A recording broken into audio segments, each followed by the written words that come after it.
Et ce qui est un peu particulier dans ton film, c'est que tu joues un des rôles principaux. Donc comment ça se passe? Parce qu'il y a énormément de scènes, par exemple, de beuverie. Oui.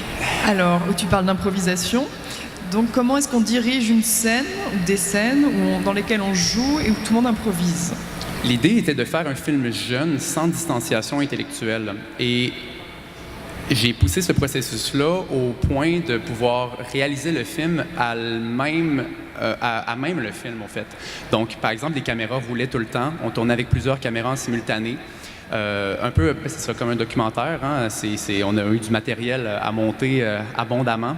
Mais justement, moi, je ne me privais pas de rediriger les conversations, parler au caméraman pendant que l'action se déroule.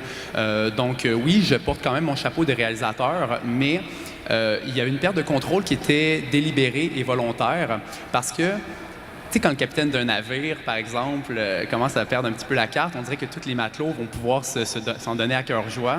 Et donc, le fait que moi, je sois le premier à perdre un petit peu le contrôle, ça mettait les gens dans une atmosphère où il n'y avait plus de limites. Puis je voulais faire un film où il n'y en avait pas de limites. Donc, et aucune censure, ça, c'était le plus important. Donc, il y avait une perte de contrôle qui était délibérée. Et évidemment, oui, plus les soirées avançaient et plus le niveau d'intoxication avançait, ben plus l'imprévisible arrivait. Puis justement, il y avait mon coproducteur qui était aussi l'assistant réalisateur sur le projet, qui savait en fait qu'il y avait à prendre le relais, qui devait garder toute sa tête pour qu'on puisse faire un film quand même.